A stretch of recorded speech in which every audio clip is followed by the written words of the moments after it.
Live. Of course, this is Nigeria's number one station. And of course, it's the morning brief. I'm Jeffrey, and we'll start with the top of the big stories we've been tracking for you. We're not going to stop just Benin and Togo. The Minister of Education, Mama, declares following the suspension of accreditation and evaluation of degree certificate from Benin Republic and Togo.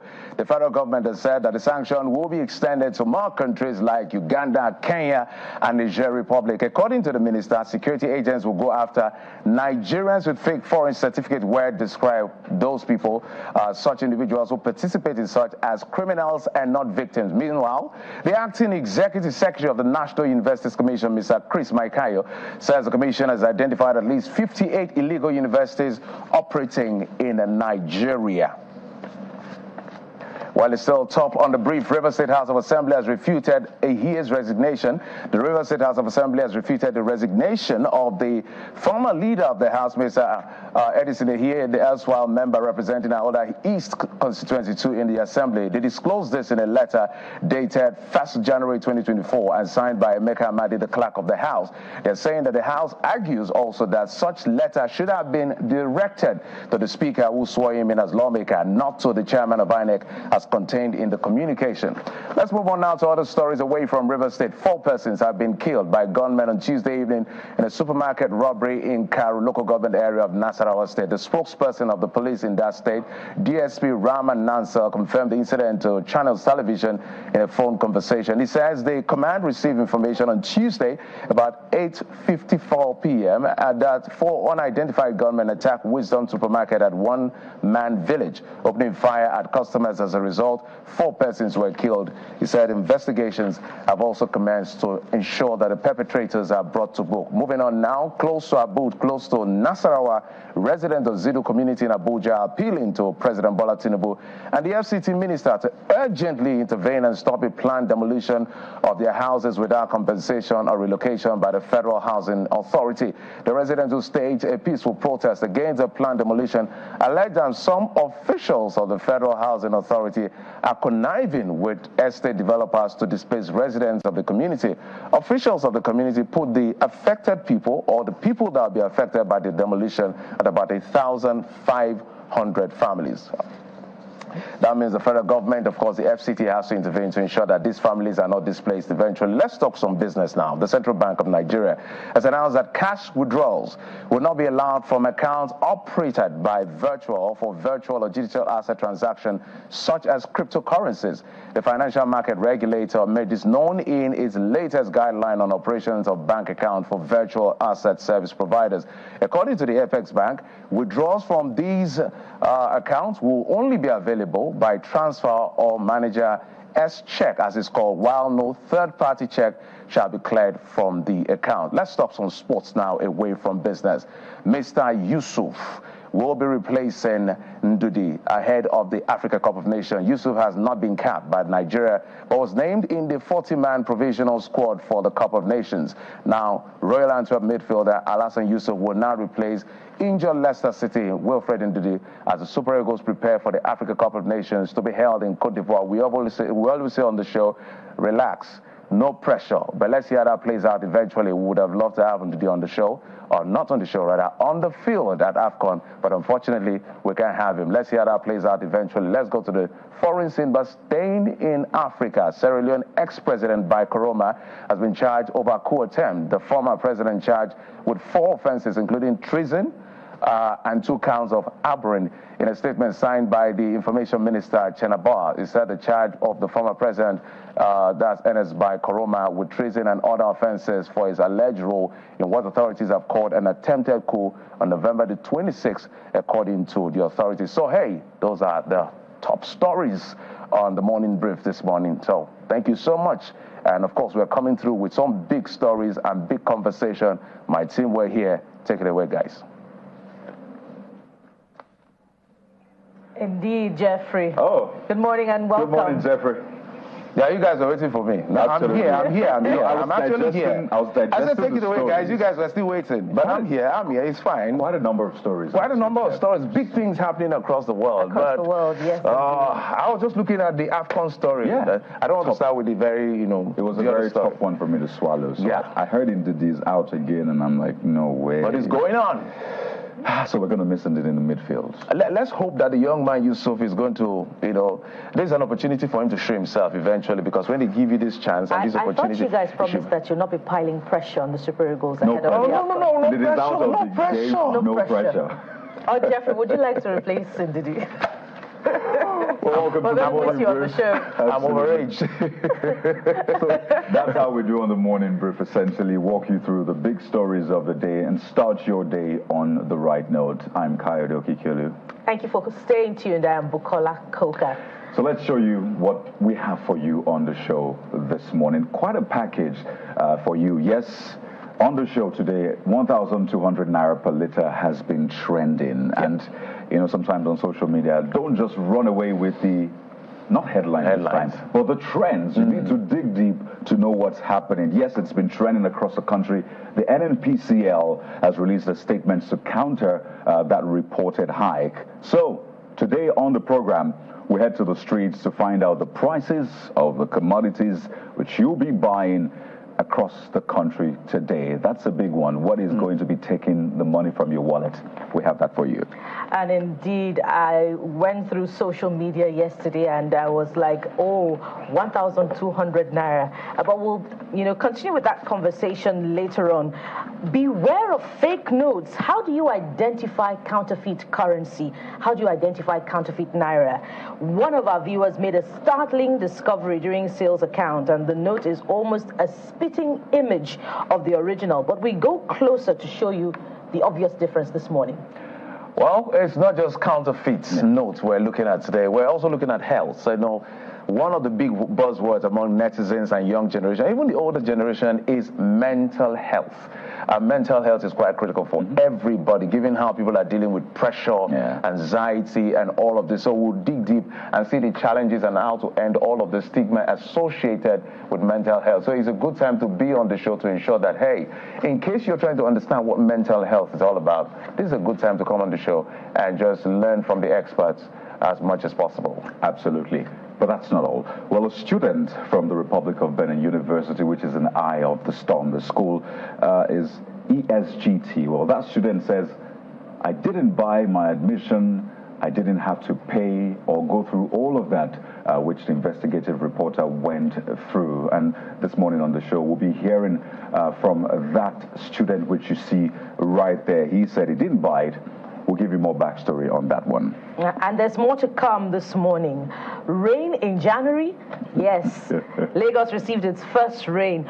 More unpredictable weather across the country. The hashtag rain in January has also become a trend. Would it be raining where you are this morning? Find out in a moment. Well, that is not all. We will be seeing rain of skills in Cote d'Ivoire, and everybody's looking down and looking up. Is it looking down, looking up now, or looking everywhere? We're looking everywhere. Super Eagles, you can see them on your screen, preparing ahead of the biggest showdown on the continent. And of course, we have what do you call the most valuable player or the top player on the continent being part of this team. So everybody's looking forward to that, and we'll be having that conversation. There'll be questions about what matches to watch and how to follow these matches. You can stay tuned right here to make sure that you get every beat of how the Super Eagles are preparing to make sure that they bring the trophy home after about 10 years. So what a bumper show we have for you this morning. Guys, let's get started with this big one. And we were tipped off by one of our viewers on social media about this one, which is something you'll, of course, be experiencing today. So would like to inform you, give you a heads up so you don't fall victim. And it's about counterfeit naira notes.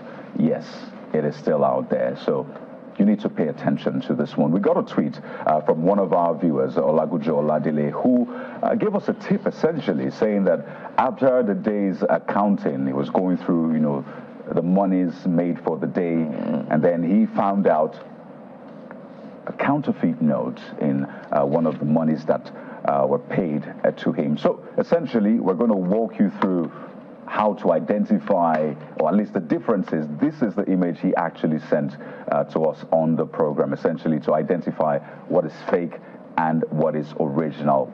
I think the very first obvious difference is the fact that on the counterfeit, you see that there's no Central Bank of Nigeria on it right there at the top corner. But for the original one, there's a Central Bank of Nigeria boldly inscribed on it. So that's, well, the obvious feature of the counterfeit and the original. So you need to pay attention, particularly because these are the high-end notes. Okay, 1,000 naira is the highest denomination, so you need to pay attention. Look out for the Central Bank inscription on that note.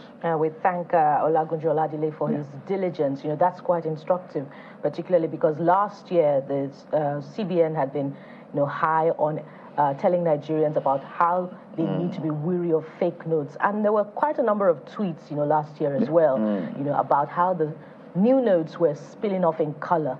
And there was concern about the quality, of printing of those notes. So thank you for your diligence, Olagunju Oladile. There's actually some more features. Exactly. Maybe we can see the tweets that Oladile actually sent in to us. If we could just show you that tweet, the tip which he originally gave us. And that's essentially what this is about.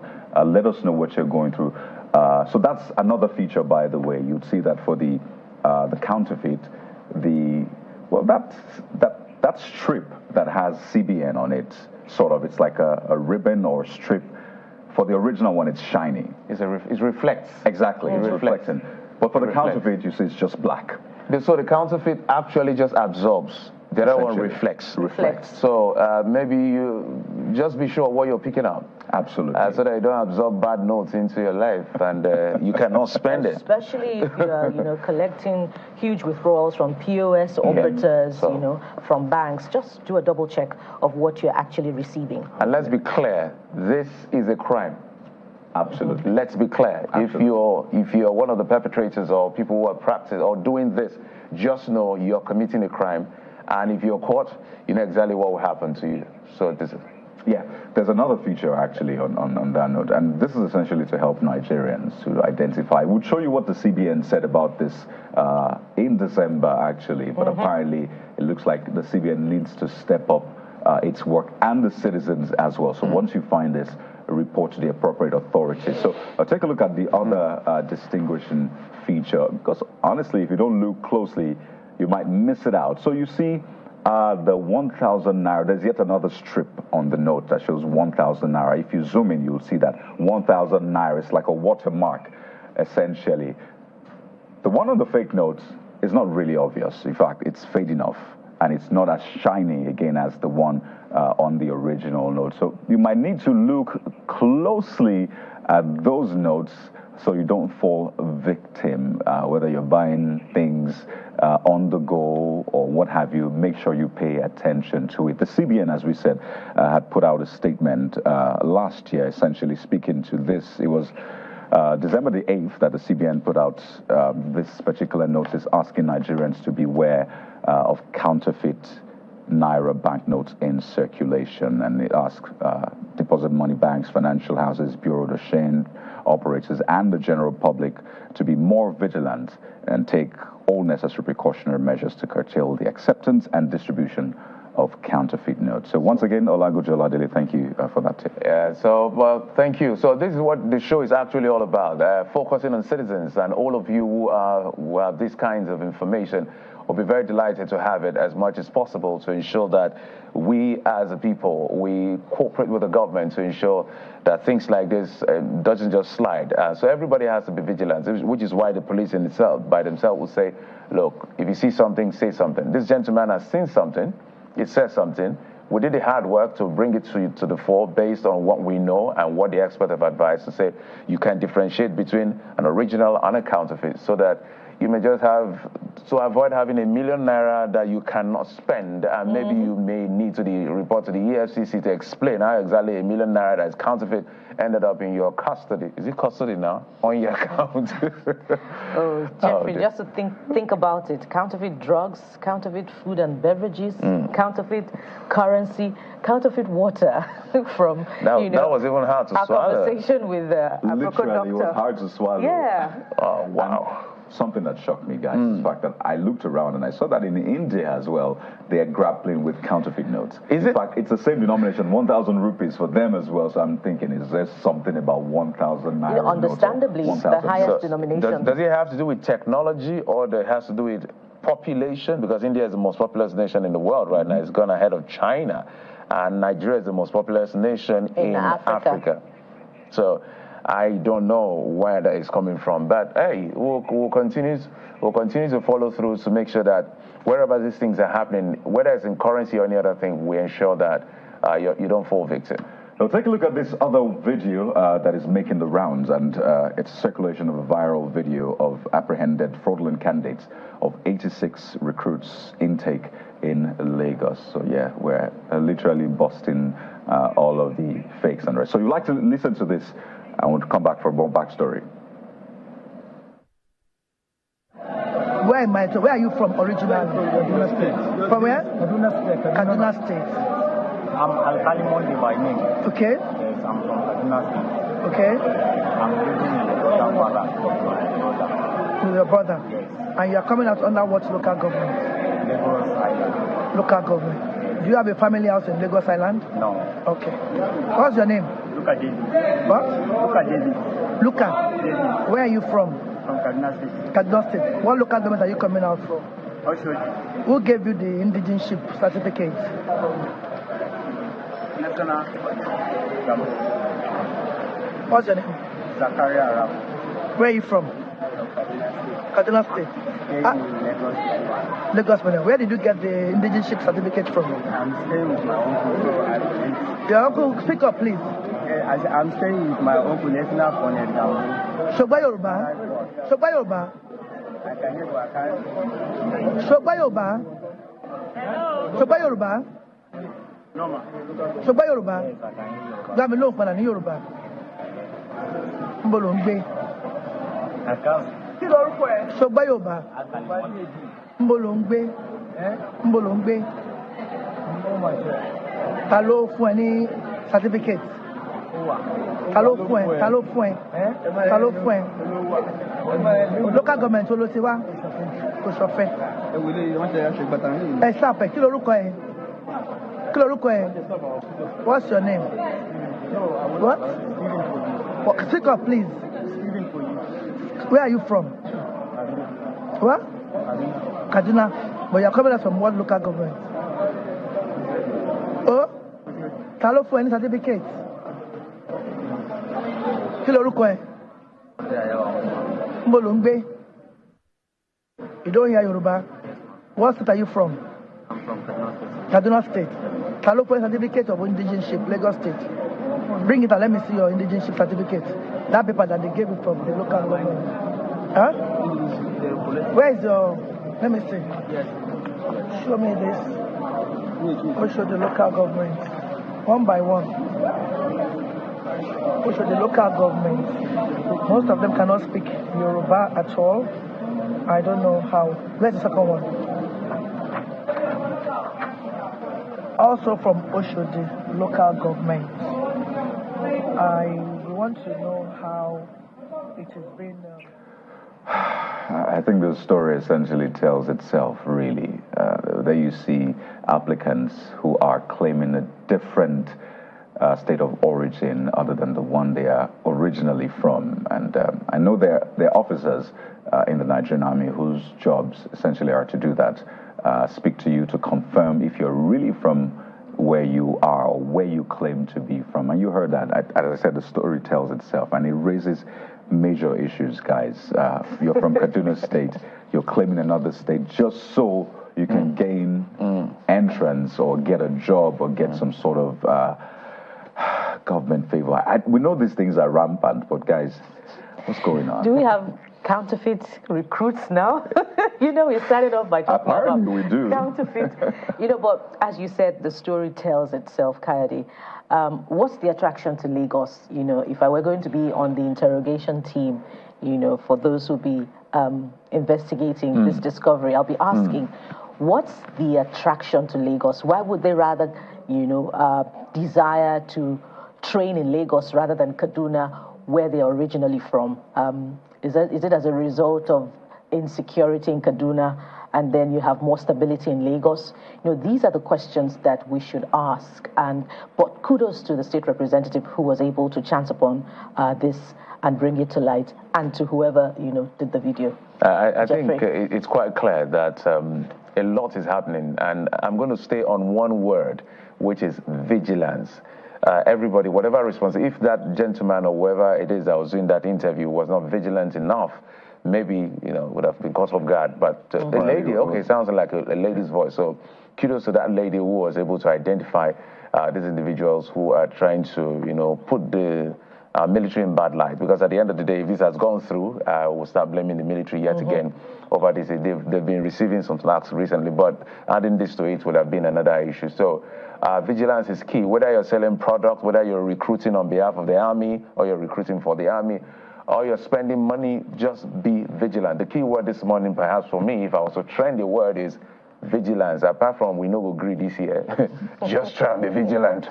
That's what I would say on this particular issue. Well, we had the Army spokesperson releasing a statement about this, Major General Oyema Wachuku, saying that this is, as you said, Jeffrey, part of the vigilance, and he enjoined particularly the recruits to ensure that they are honest, but beyond the recruits as well, even Nigerians, I think it's a habit or a lifestyle that needs to be naturally cultivated. And I hope that these things are being taught well, not just in schools, but in families. I know a lot of parents might, just leave the schools to do the training for them, but parents ought to also pay attention to their children, help them understand the value of being honest, the value of being patriotic, the value of essentially being a kind person. And if we all work together, I imagine that we'll have a much better nation than we have. But not to take away the fact that these men actually want to join the army. They're just going about it the wrong route. So exactly. I imagine that they've already messed up their chances. But for others, if you want to legitimately join the army, go through the appropriate process. Yes, we want you to serve your nation, but you have to do it the right way. The right way, absolutely. So that also goes to every other aspect of the conversation that we began with, from the week. Talk about counterfeit certificates, the degree mills conversation that we had yesterday. It's important to also emphasize that parents must encourage their children to embrace hard work and integrity and do due diligence such that they can have their papers, and then they can choose any university of their choice. So if you can learn, to adopt questionable tendencies, you can unlearn it and relearn, and basically go through a rebirth process and be a better citizen. Jeffrey.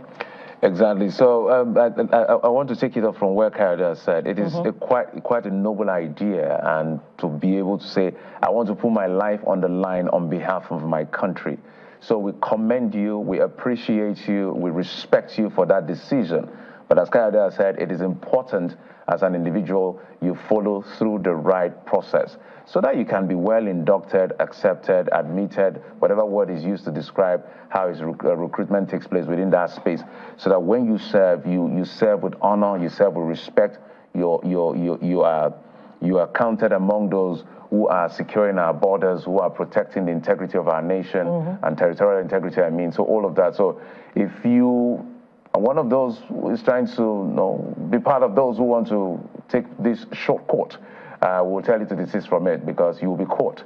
And the idea of you defending our country, you may be defending yourself in court and may end up in prison. That is not exactly how you want to start your 2024. Yeah, Jeffrey's dropping the lines this morning. Absolutely. You don't want to be famous the wrong way, I tell you. I mean, we've seen the soldier who was arrested by the governor a few days ago, who was put in a Prado and taken to detention. Now we've seen this young man being famous for the wrong reasons. That's not what you want. But let's take you through what's trending as well this morning. 1,200 naira per liter has been on since yesterday. We'll tell you what the NNPCL has said about that. But let's show you what Nigerians are saying about this one on X. Emmanuel says, there are rumors that fuel will sell at 1,200 naira per liter, and everyone is making jokes about it rather than protesting against it. If at this point we can't tell when to joke and when to take things seriously in this country, then, well, he believes that we're finished. We're not. And that's why we're keeping these issues in the front burner. We'll give you what the NNPCL has said about this. It's important to ensure that your grievances are channeled to the appropriate quarters so you get the right information and not just go to town with what you see out there. Jeff. I'm seeing a particular tweet that's of interest. This guy says, his name is, or her name, I'm not sure, Hush Crush 1, says, fuel 1,200 per liter, and you say, make I not lock my fuel tank with padlock. Oh, but sometimes to interpret pidgin, it's not as easy as I used to think. How do I say this to our audience who don't understand Nigerian pidgin? Basically, lock up your fuel tank, basically. Just look, with how expensive fuel is, speculated to be or will be, why wouldn't I just take a padlock and lock up my fuel tank just to protect my, my reserve in my car? So basically that's what that person is saying, just to tell you how difficult things can be if this happens. But we'll tell you what the NNPC says, but this has been trending since last night or so. But beyond the humor, associated with these tweets, it's a real issue. 1,200 naira, if it's a possibility, if it's going to happen at all. The NNPC has said no. Will dig a bigger hole in the pocket of Nigerians. And, the president keeps saying, let the poor breathe. Let Nigerians' pockets breathe. That's a way to walk the talk. I don't know, guys. Yeah, another tweet. I want to read another tweet now. You're going to read the next one. Okay, go ahead. Senior Bro 11. How am I going? I'm just seeing the humorous ones. I don't know. You guys should check out. Well, look, some laughter is good for the morning, really. Say, you reach my turn to buy car when I begin sell for 1 super liter. No Kyrie, you interpret still that. buy car. Well, it's basically saying it was his turn to purchase a car, and then the now price that he has of fuel eventually is being considered to be 1,200 naira per liter. But hey, guys, let's not run away with the trends and the stories. The NNPC has debunked it, and we hope that they stay true to it. There's a hack actually to that one. You don't necessarily have to buy a vehicle. I think a lot of people get carried away with trying to be like other people. Okay, so my neighbor has a car, I need to get a car as well. Forgetting that maybe your neighbor can afford getting a car is one thing. Right? Maintaining the car is another thing. Buying fuel, getting the parts if the car breaks down, and all of that. So don't try to be like others. Okay, your neighbor might have a car. What might work for you may be a scooter, or what they call your Legacy's Benz, not because you're poor, but because you understand. Well, should we go after Kayode this morning? Should we tell you guys? Should we go after Kayode? What's going on? Well, in the statement, you mentioned scooter. Scooter? Do you want us to tell you? Okay, let's forget about that. Kayode, continue. Let's pardon I know. Kayode. Yes, if I ride a scooter, you can scooter shame me all you want. But the point is, it works for me, right? So I could fuel my tank with how much? 5-6 liters, and I'm good to go for weeks, actually. I mean, so we need to actually build our lifestyle around, according to your clothes. Especially now that things are really expensive. Well, it could be easier said for some people that live just, some miles away from the office, but for others who have to, travel a longer distance, they just might need the vehicle. Okay, I'm not saying anything this morning. On to the next one. Kade's wisdom is very, very timely. On to the next tweet this morning. Malik, he's giving us some mathematics this morning. $1 equals 1,200 naira. 1 liter of fuel equals 1,200 naira. By Pythagoras' theorem, $1 will buy 1 liter of fuel in Nigeria. I no go do my own back to.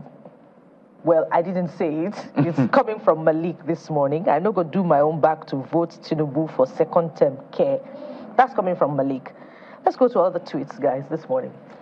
All right. I think there's a tweet that has to do with, I'm seeing there's something that, this person said this. Okay, that's not the tweet I was looking for. There's a particular tweet. I know Jeff is looking for the comic relief. But I want to show you what the NNPCL has said. Yeah, I was looking for a particular tweet, but I missed it. Okay. I missed that tweet. So the NNPCL put out a statement eventually after all of these posts on X. And this is what the NNPCL has to say about the 1,200 naira per liter trend that, of course, we just read those tweets. So the press release by Olufemi Shoneye, that's the Chief Corporate Communications Officer of the NNPC Limited, says the NNPC Limited is assuring the public that there is no imminent increase in the cost of PMS, which we all know as petrol. So some people sell it for 615 or 605, depending on where you are. The NNPCL is saying that's essentially where it will be, going by this statement.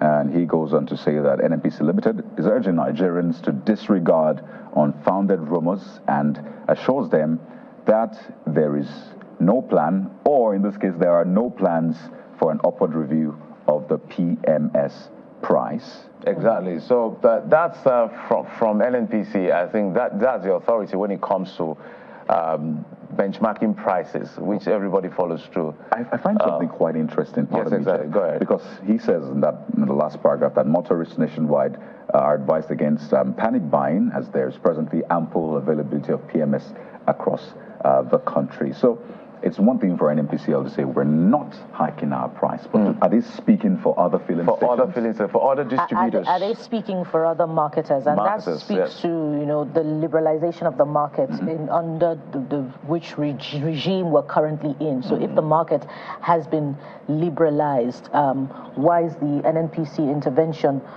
still a big subject matter amid this conversation? Why should we take the NNPC's word without considering, the market realities that other associations have to go through, i.e. the independent marketers, Moorman, they should also speak to this. Exactly. Yeah. So there's a lot going on. Of course, when these things happen, you will see all kinds of speculation, conjecture, all of that, saying, oh, they want to increase it to 1,200. Eventually, I saw something like that. They will increase it they will come out with a statement. I don't know who is the day, with a statement that they will increase it to 1,200. Then eventually everybody will cry out and say, oh, President, intervene.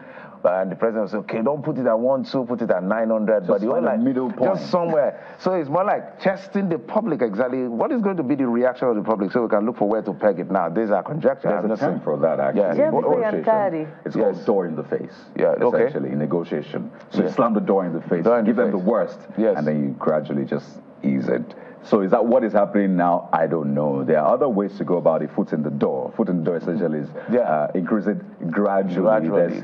There's a whole lot. So is the government doing that?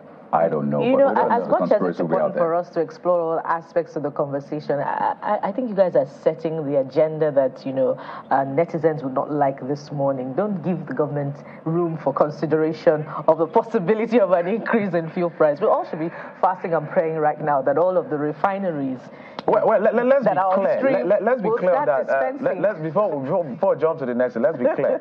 Refineries coming upstream doesn't necessarily mean fuel prices will go down. They've said that over and over again. But if they're able to guarantee supply before energy security this becomes a possibility, then we shouldn't be looking at even a 900 naira possibility. All right.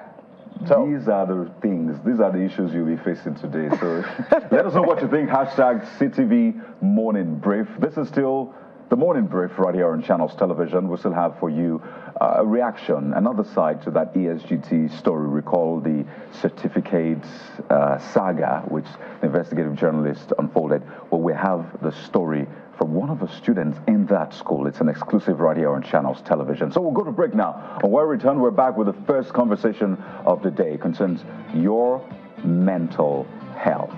Stay with us.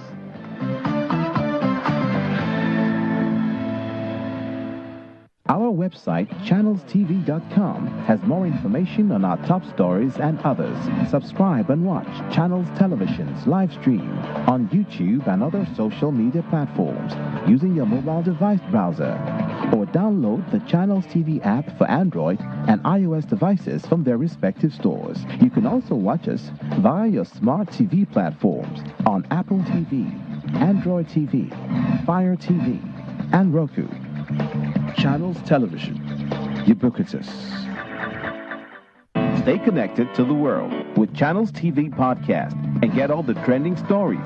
Simply log on to channelstv.com, click on podcast, select the program of your choice, and listen. Our podcast is available on Apple, Google, and Spotify. Tap the expertise you trust. Touch the stories that touch you. Anytime, anywhere. breaking news. Again with the latest Russia's invasion of Ukraine. Developing stories. And the conversations that matter. We see an increase because of the economic pressure on them. The people are paying more for crossing borders irregularly. Get a glimpse of the world around you on The World Today. Weekdays at this time.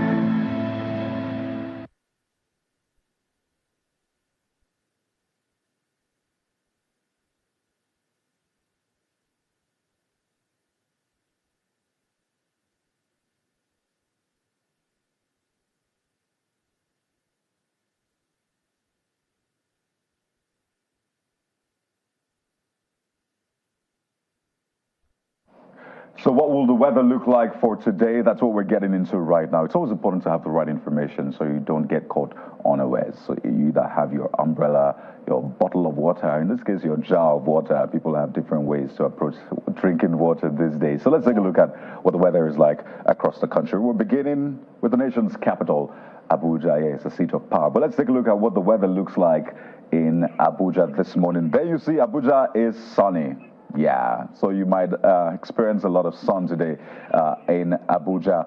35 degrees Celsius, that's the highest temperature, with 18 degrees Celsius as the lowest temperature in the nation's capital today. So yeah, it's a no-brainer. Get your umbrella, drink a lot of water, loads of water. You might want to get your face mask as well, because we understand that there might be a little dust here and there in the nation's capital, Abuja, but ensure that your clothing is not too thick. Right? You don't want to get in trouble today, because I know it's a weekday. You go to work, go to school. Maybe not school just yet. Maybe not school just yet. School hasn't resumed yet, right? Forgive me, I'm no more in school. Well, but that's what it looks like in Abuja today. No, more like you're thinking about school fees, Cardi, but relax, don't worry. Yes, I'm guilty. There's provision. From Abuja, let's move to Dutse. That's the capital of Jigawa. And the weather is hovering between 34 degrees and 24 degrees Celsius. So there's going to be a lot of sun in Dutse. So be appropriately dressed, not too thick at all. You don't want to experience exhaustion in any form. So that's the weather for Dutse. There's a lot of sun across that region, the northern part of the country. In fact, let's go to Leone, the Kwara State capital. Again, there is a lot of sun. So if you're looking to get tanned, maybe go to those areas, because when we come down south very soon, you see that some parts experience rain. But in Leone, the Kwara State capital, it will be sunny, 18 to 35 degrees Celsius. So be ready for that. You don't go to a state just to get tanned, you know. Sometimes it's a matter of residency, Coyote. Some do. I mean, you don't want to know what people do just to get that little sun, that extra sun in their life. Well, if you're a tourist. From Ilorin, let's go to Jos. Surprisingly, Jos, in January, you know, the weather there is hovering between 29 degrees and 13 degrees. Okay, yeah, that's pretty low temperature. So you just may want to get your cardigan, your pullovers, and your head warmers in Jos. 29 degrees to 13 degrees Celsius. Now we come to Lagos, and the story changes. Lagos is always different. In Lagos today, this is what you will see, particularly in Ikeja, the state capital. It's partly cloudy, yes. Some parts of Lagos actually experienced rain yesterday, so it looks like this might continue.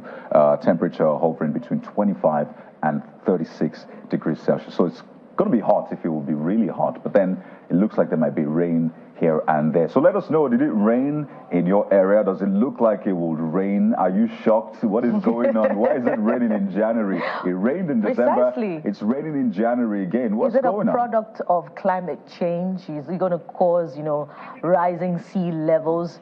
You know, we just have to do better by our conduct, you know, to avoid the adverse effects of climate change. How far gone are we with that already? You know, is it something that, you know, is inevitable?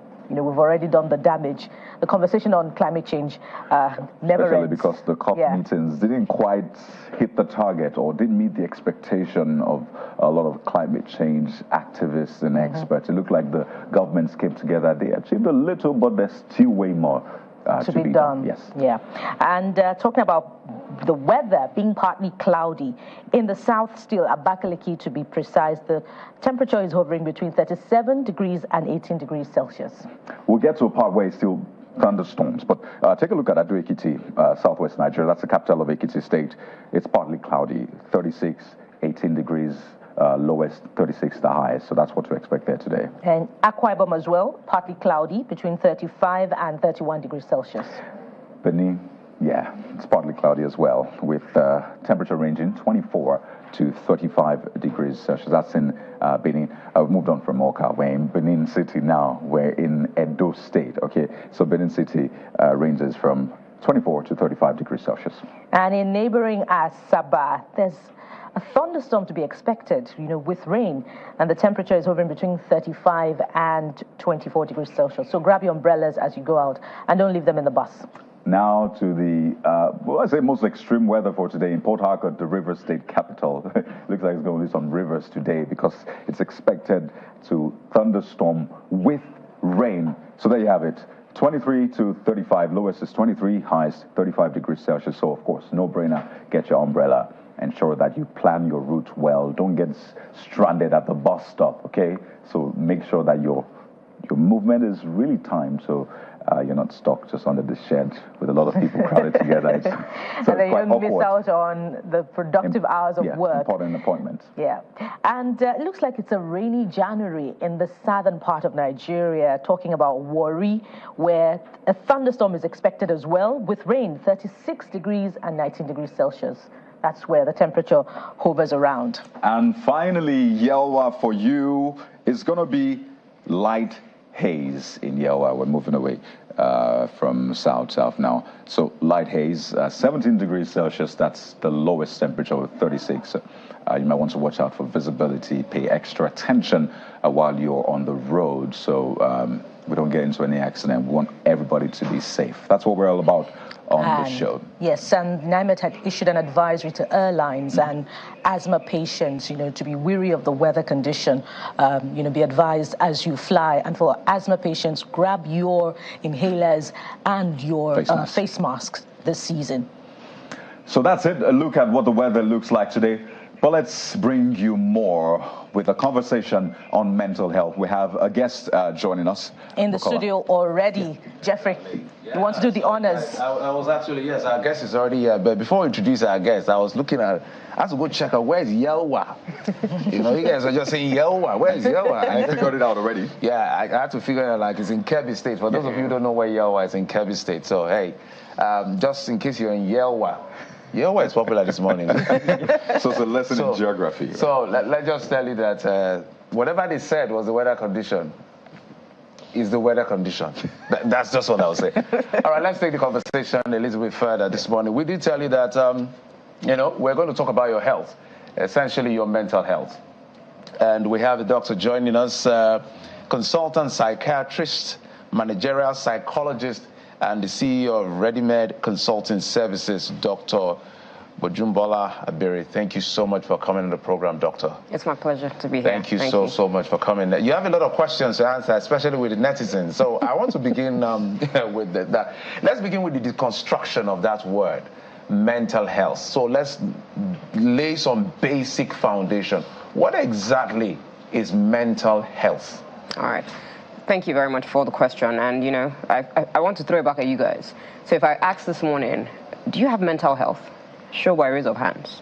Do you have mental health? That's why you're the expert. Show by raise of hands. All of those qualifications. The good part of our job is that we do the asking. Well, perhaps I would be curious to, ask again, if the question has been properly asked, are you mentally healthy? Good. Which is, a very easy way to explain it and understand it as well.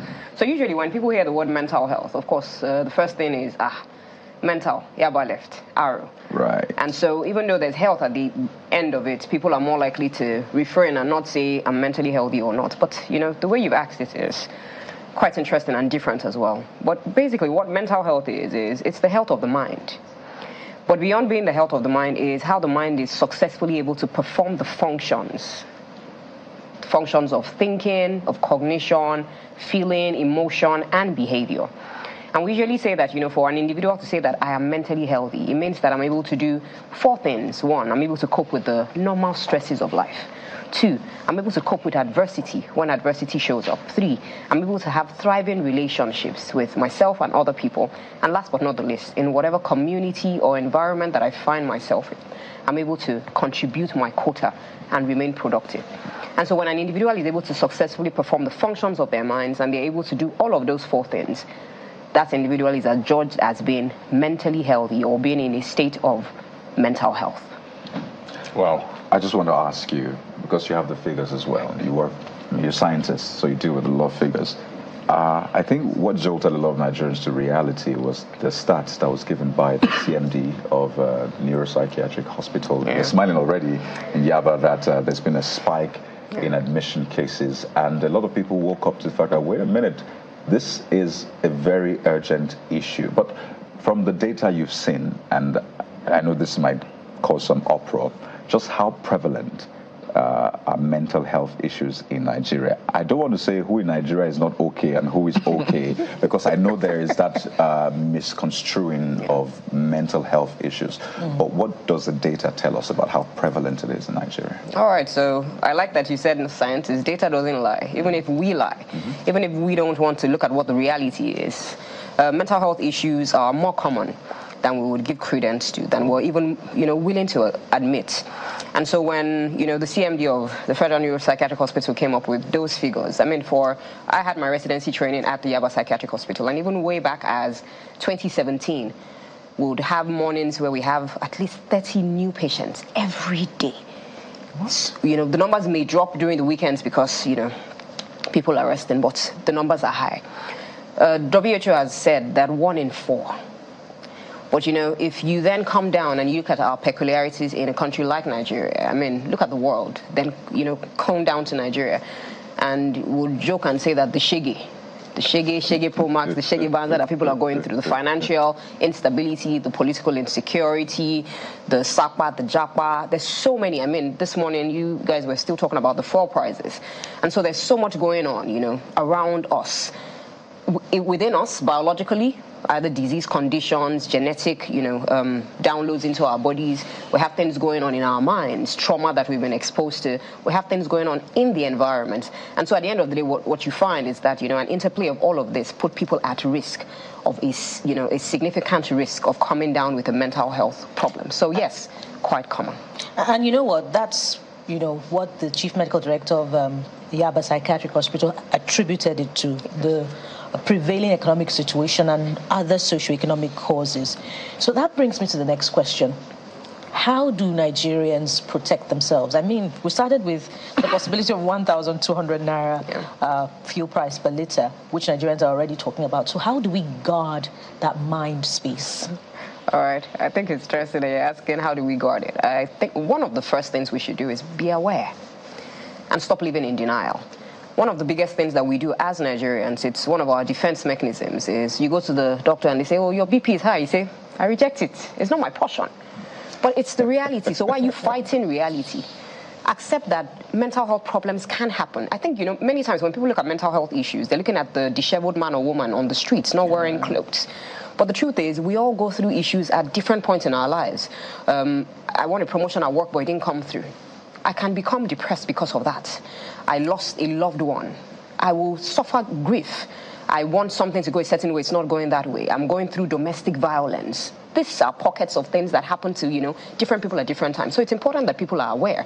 People don't fight reality. Be aware that it is, it can happen. It is common. It can happen to anyone. I always say that, that anyone who has a brain can come down with a mental health condition, regardless of age, gender, socioeconomic status, race, or even religion.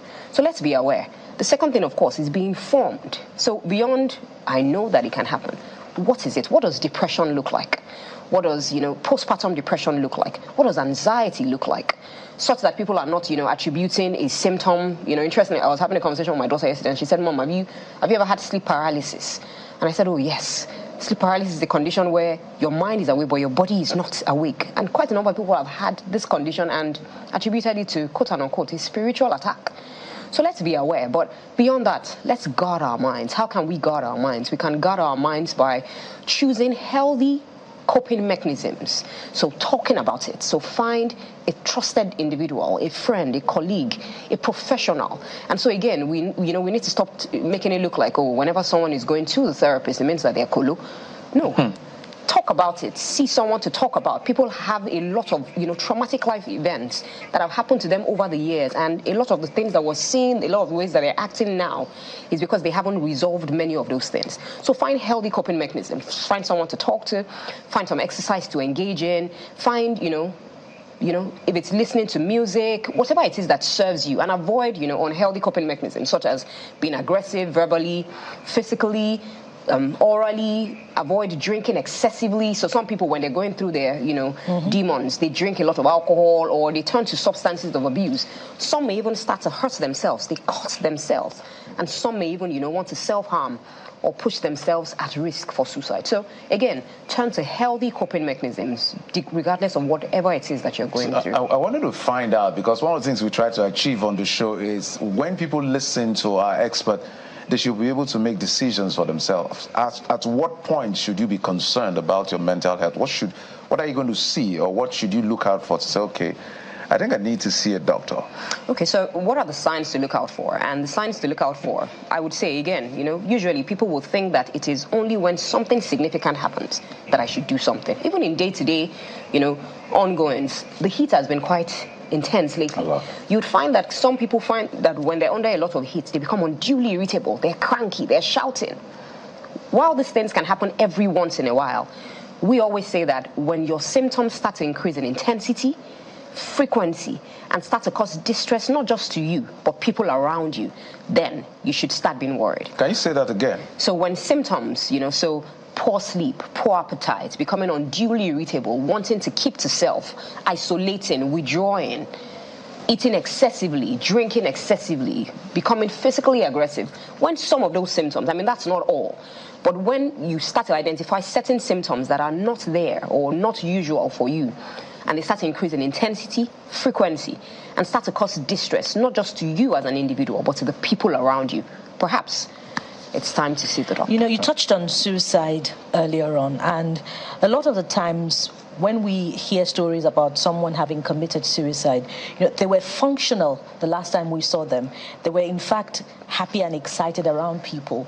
So my question is, what other signs could we have seen to help us intervene, perhaps reach out to such persons to prevent the ultimate damage? Okay, so the first thing I would do is, help us correct that language, that it's not commit suicide. Usually when we use that term, it means it's a crime. Attempted suicide in Nigeria, in Lagos, is punishable by, it's a crime. And so when people die by suicide, it appears that they've had a facade on their faces all along. And so there's something that we call smiling depression, masked depression, functional depression. This is not my real face. Suffering and smiling. A lot of people are just going through the motions, just showing up, just trying to, make the next day, make the next dollar. That sounds very African. Yeah, sounds very African. Let's just do it. We're the happiest people in the world. And so people are struggling with different things, but people don't talk about it because the environment does not allow you, or the environment is not enabling. And even when you talk to people about your problems, I'm like, guy, I want to shake it while I go through it. People are like, my dear, if my own shake is more than exactly. So people are also comparing struggles. And to be honest, each individual may not even have the requisite resource to even deal with their own issues, and now you're bringing your own issues. And so what can we do? Let's first of all be there for ourselves. Self-care is extremely important. Self-care is not selfish. And it's not until we hit rock bottom. The example we always say is, you don't wait till your phone is red and you start running all around. When your phone is like 10%, you're like, let me charge it. But we wait till our bodies and our minds are in minus degrees before we start acting. So let's learn to take care of ourselves first. We cannot serve from an empty vessel. You can't give what you don't have. It's what you have, what you're equipped with, what you've learned about, that you may be able to pick the signs and symptoms in someone else. If you can, then you first of all, I always say that do what I will call the 4 L's. 1, learn about mental health. an illness. Learn about it. Be hungry for the knowledge. Be able to identify it when you see it. The second is that you look out for yourself. What are the signs? What's going on with me? Why is my mood like this? Why am I angry? Why am I shouting? Then look out for others. The third thing is to listen. So listen to your own body and your own mind. Are my thoughts towards myself negative? Am I talking negatively towards myself? Am I acting negatively towards myself? And then listen to others in a kind, compassionate, and non-judgmental manner. Let's listen to hear what the other person is saying. And the fourth thing, the fourth L, will be when we find that there's something not quite right, let's link people up with sources of support. And when you're talking to individuals and you're saying, don't say there's something wrong with you. There's something not quite right. There's something going on.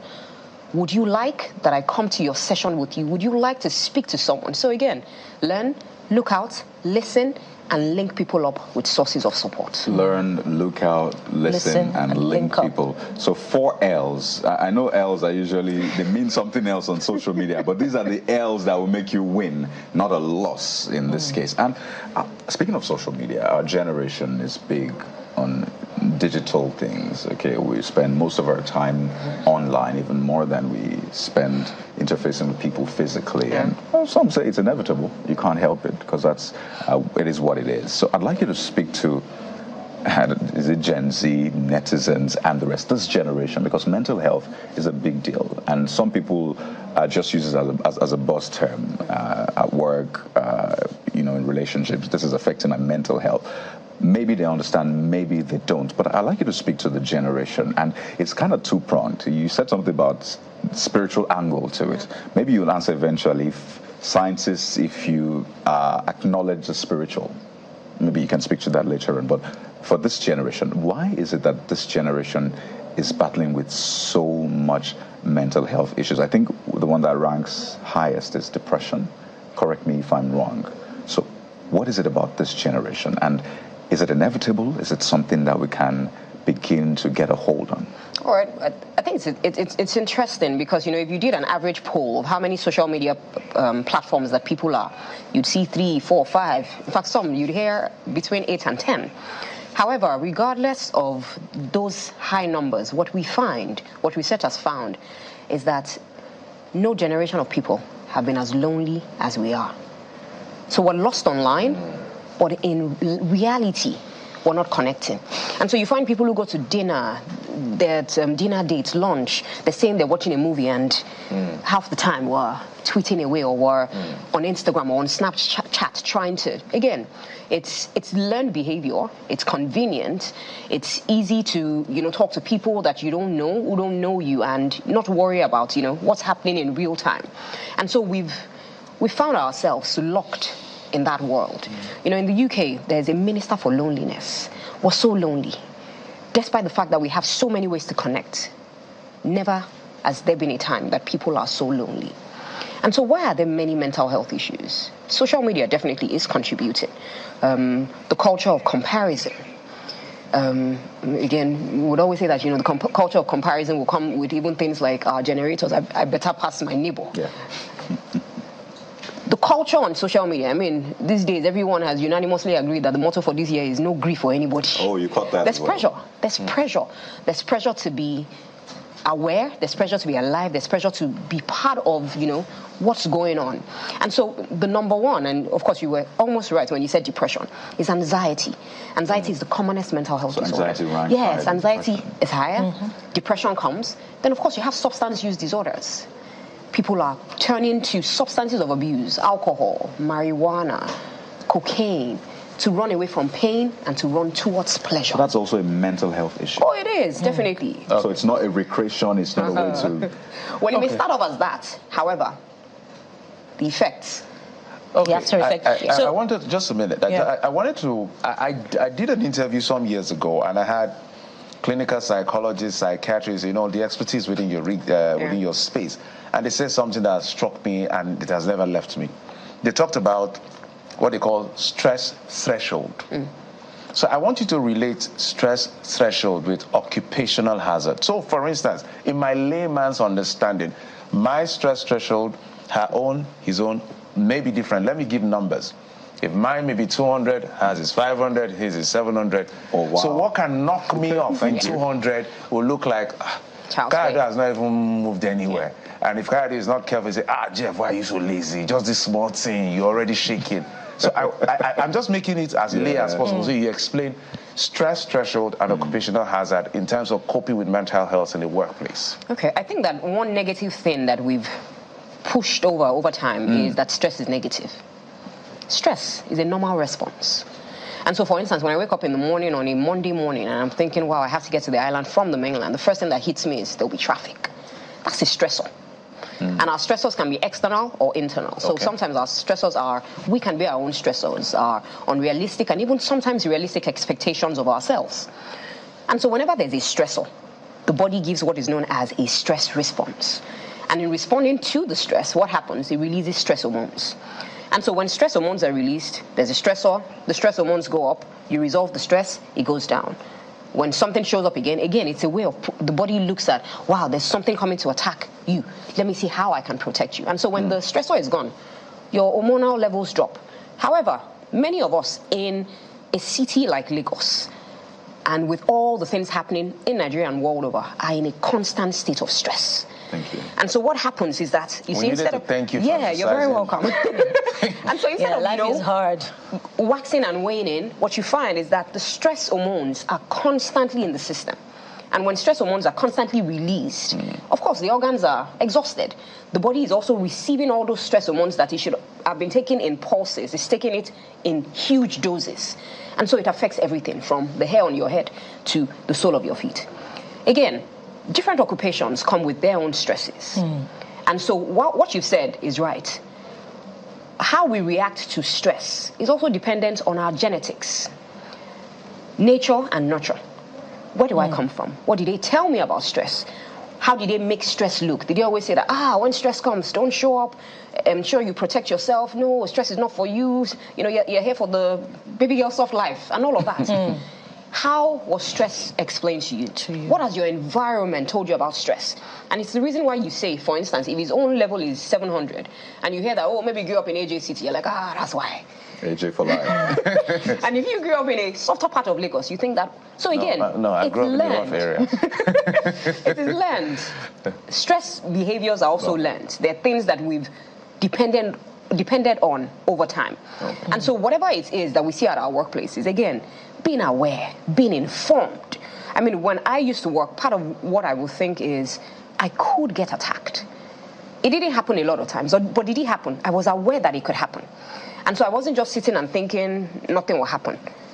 Let's be aware that all industries come with their own stresses. If you go to the financial industry now, they're talking about targets, they're talking about fluctuations in dollar rate.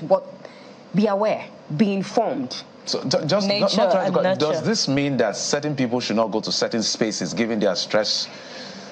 So one good thing that we do and we encourage is that you have psychological assessments before people take on jobs. Okay, HR has to take notes of all this. We did talk about the spiritual aspect. Do you recognize that as well? So definitely. Even as scientists, we're humans, and we talk about the pillars of wellness. One of the pillars of wellness is the spiritual pillar of wellness. No, do you acknowledge that some of these mental health issues can be spiritual? Well, so I wouldn't say that. I wouldn't say that. When you say spiritual, you're saying it's caused by spiritual and it cannot be resolved. Maybe an arrow was. Maybe an arrow. Thank you. Left in high places. The dots. No. So science doesn't acknowledge that? No. There are cases, we will tell you that there are cases we may not have solutions to. But then again, science will explain it. So for instance, we talk about the rule of thirds in my line of work. Some people will get better, some people's symptoms will resolve, and some people, no matter what you do, they will still not get better. However, we would not say that it is because somebody has sealed something somewhere. We've seen it work. We've tested it, we've tried it, we've seen it work. However, like I've said, we agree that spiritual wholeness is also very important. And wherever people will find strength for their journeys, they can draw strength and energy from there as well. But do you acknowledge that some have been miraculously healed, maybe by the hand of God in the course of their experience? You're dragging the doctor into this crusade. So again, what you believe will work for you. A few days ago, somebody wrote a post and said the doctors did not agree that it was a miracle. I'm Christian. I pray. And so sometimes there's some things you can't explain.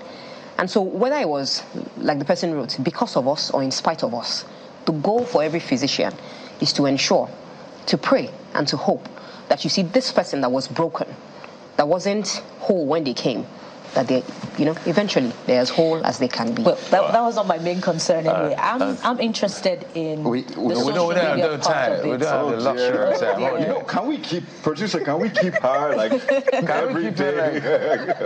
Can we just make her a regular? I know, right? Oh dear. Well, we want to thank you so much, Dr. Bojumola Abiri, consultant psychiatrist, managerial psychologist, CEO, Ready-Made Consulting Services. Thank you so much for your insight. We have a lot of questions. In fact, we should give you about an hour. And if it was radio and I open the phone lines, you will hear things. But we want to thank you for coming. Thank you. We appreciate you. Thank you so very much for having me. Well, we'll go to break now. When we return, I know there's lots of questions. We'll probably have her back in the coming days. But we'll go to break. When we return, we have something more for you. We have our reporters out there on the streets checking the prices to ensure that, first, what the NNPCL said is what it is, and, of course, the commodities you'll be buying today. But not forgetting the Africa Cup of Nations. What is going on? Where are we going to watch the matches? Yes, Ndidi is out. The team list. There's so much to talk about our favorite sport, football. So that's in a moment. Stay with us.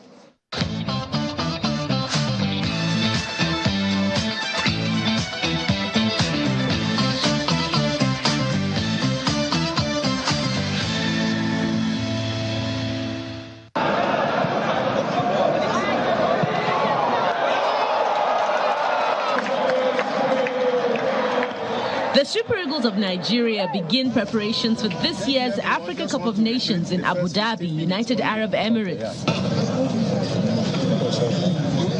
The invited players are expected to start arriving the camp in the Gulf country for an intensive training for 1 week. Super Eagles head coach Ose Pesero gives reasons for the choice of players selected for the competition. I think it's enough, 25 players. But since the first moment, NFF decided to bring 25 players. Some players show until now good performance in the clubs, but didn't show good performance in our national team. It can happen the same in the opposite. Some players play very well in the national team, he didn't play very well in the club. Football experts call for support for the team as campaign for a fourth title beckons. Football is a science now, and we need to begin to understand that every scientific fact would affect performance. And so we need to go to the how do you call it, the drawing board. I think Nigeria may surprise a lot of people. I don't know why. I just believe that, this time we'll put up a good performance. With what we have, with the great talents we have, if collectively these boys can team up and be united to play as a unit, I see no reason why Nigeria will not win the Nations Cup. First of all, let's do the game, is what the NFF says. So let's do the game. But really, people underestimate the support, what support can do.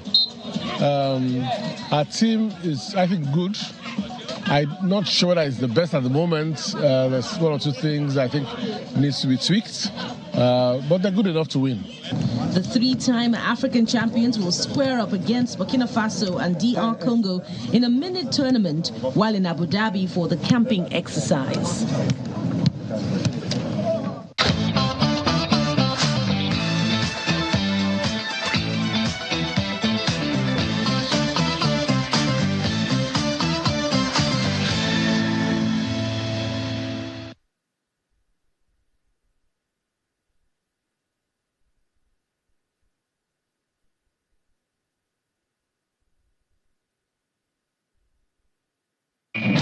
It's a fast beat, unpredictable and full of surprises. The unforgettable moments, unprecedented passion, the victories and defeats in the world of sports makes it engaging. Fasten your seatbelts as we take you through every update in the news and on our shows. We define the moments of true sports. Join us. Stay connected to the world with Channels TV Podcast and get all the trending stories. Simply log on to channelstv.com. Click on podcast, select the program of your choice, and listen. Our podcast is available on Apple, Google, and Spotify. Tap the expertise you trust. Touch the stories that touch you. Anytime, anywhere.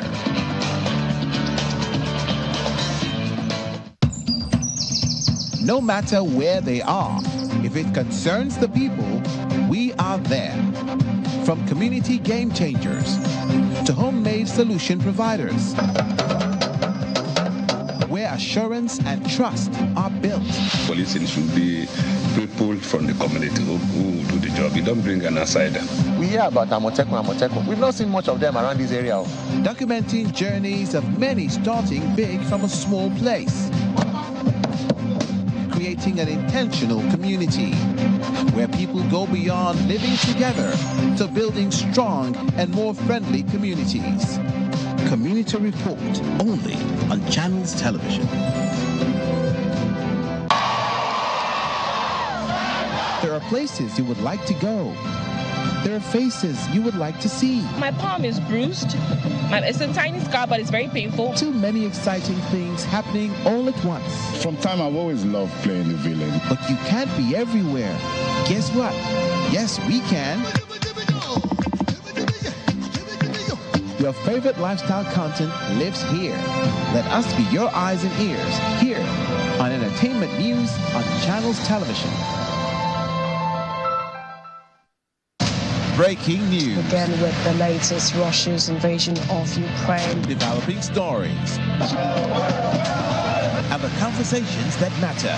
We see an increase because of the economic pressure on them. The people are paying more for crossing borders irregularly.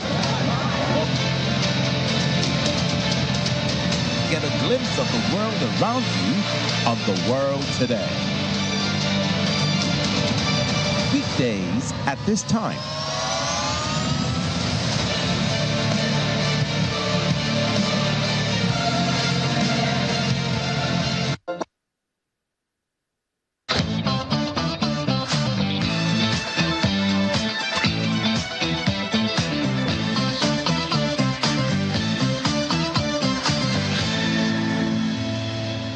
You know, I once thought I had a career in football, but hey, we know where my life is in now. Yeah, I actually thought I did as well. In fact, I was a very good footballer. You were? Yeah, very, very good. We always say that. You know, I was inspired by the late Rashidi.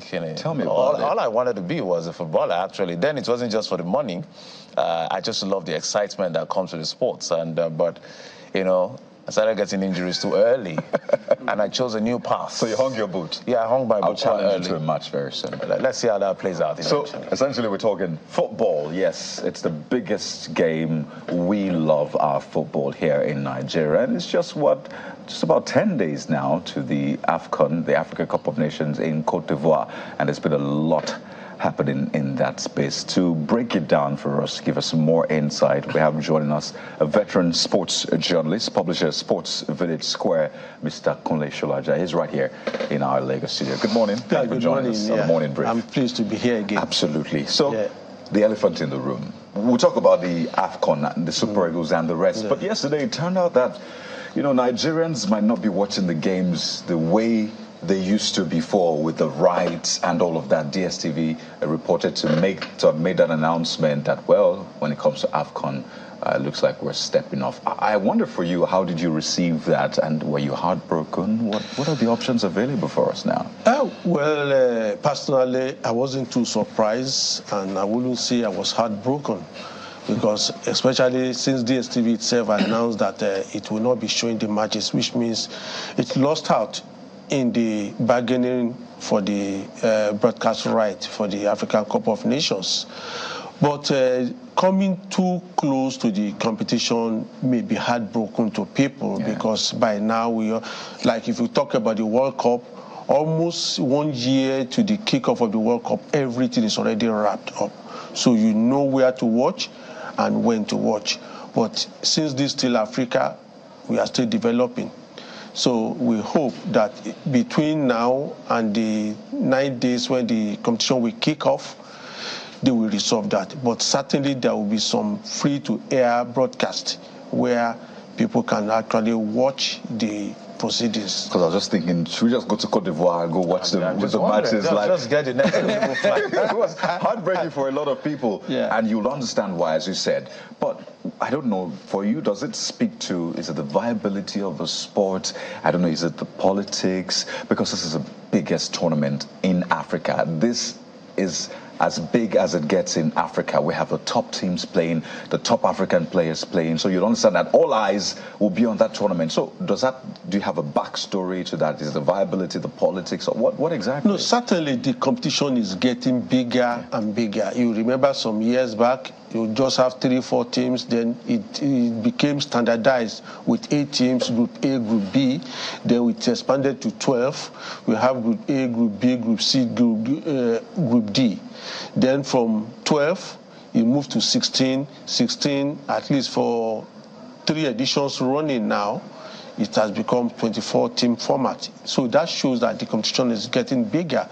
And when the issue of marketing rights, broadcast rights come up, it also shows how big the competition is becoming. You remember the last Women's World Cup, the issue of marketing was a big issue. That FIFA even at a point decided that, okay, whether you like it or not, we go on with the competition. And that competition happens to have yielded the highest purse for women footballers. So we hope that it is in the same line that the African Cup of Nations is moving. So from being at this critical situation, they may just be able to break even and be able to have a good bargaining right, in which case broadcast will be more liberalized and it will be a win-win for all parties concerned, the broadcast stations and CAF, the owners of the competition. All right, let's get to the nitty-gritty of the competition itself. So I think we have about Group A to F or more. So six groups, yes. Yeah. I'm just giving it in terms of the alphabet now. Yeah. And I see that our concern is Nigeria. Yeah. Our biggest concern. Group A. We may talk about other groups, but let's start with the one that concerns us the most. So we have Ivory Coast, which is the host nation, Equatorial Guinea, Guinea-Bissau, and Nigeria in this particular group. I know you're a pundit and you understand how these things play out.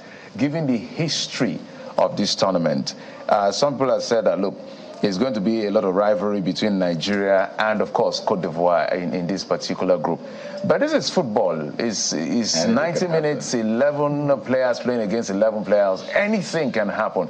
What are our chances within the group stage? In normal situation, just like you said, it should have been Nigeria, Cote d'Ivoire as the top horses in that group. But if you look at unfolding scenario, anything can happen. As a matter of fact, as we are talking now, the match tickets for the Nigeria-Cote d'Ivoire match, which is our second match in the series, is already sold out. Because that is the crunch match of that group. So, but ordinarily, one could have just said either Nigeria or Cote d'Ivoire will top that group and go straight into the next round, the round of 16. But we cannot be too sure of that, considering, especially for our own team. Cote d'Ivoire, they may be able to, at least they have the crowd behind them, and they probably have a better understanding of the game, sorry to use that word, than Nigeria. How do you mean? I'm curious. How do you mean? Yeah. If you look at the last 6 matches of the Super Eagles, it has not been inspiring.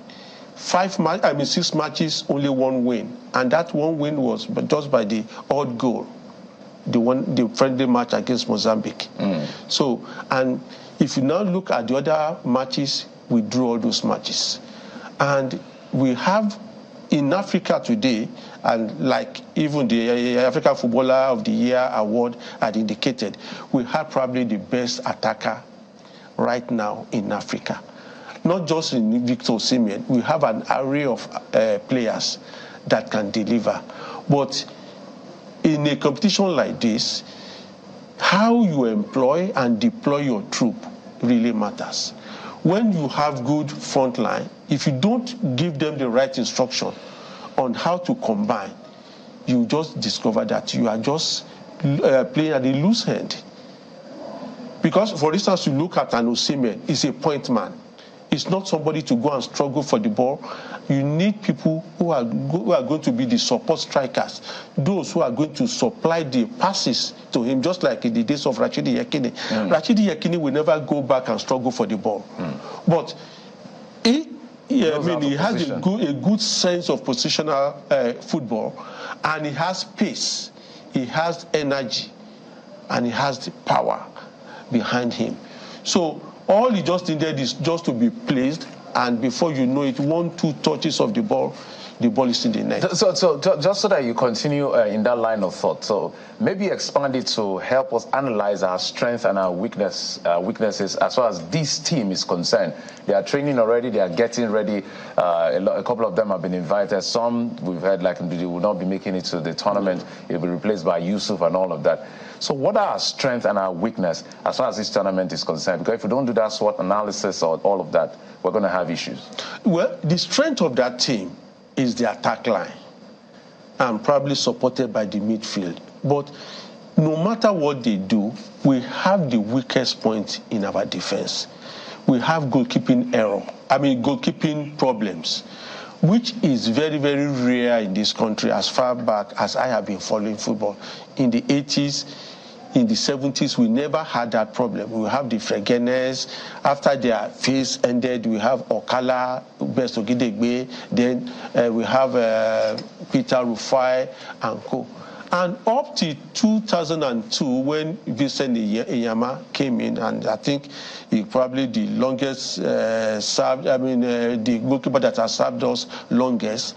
And from 2002 to 2015, when he was eased out of the team, I think we just had 3 goalkeepers, himself being the main goalkeeper.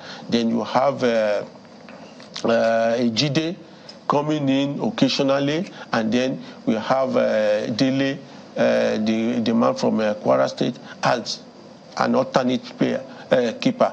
But all along it's been this one. But that's for a period of 13 years.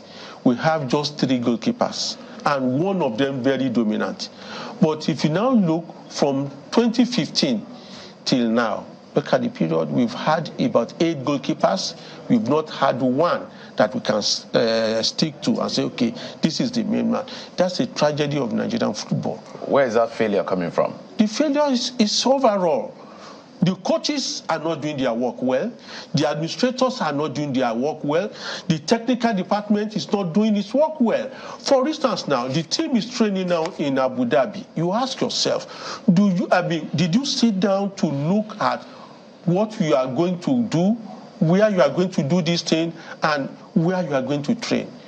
You are coming, this is a hot period now in West Africa. These players are based in Europe. It's winter in Europe. They moved from that winter in Europe to Abu Dhabi. January is the coolest month in Abu Dhabi, and that's why tourism is at the highest in Abu Dhabi in January. Now, from that cool environment, you come back to the hot zone in West Africa. That is a key to a monumental failure, because the players' mental alertness, I mean, if I follow up from the previous conversation here, will be affected. To come from a cold region into a cool region and then come to a hot region, because the climate here in Abidjan, where they play at least their first 3 matches, and that of Lagos are the same.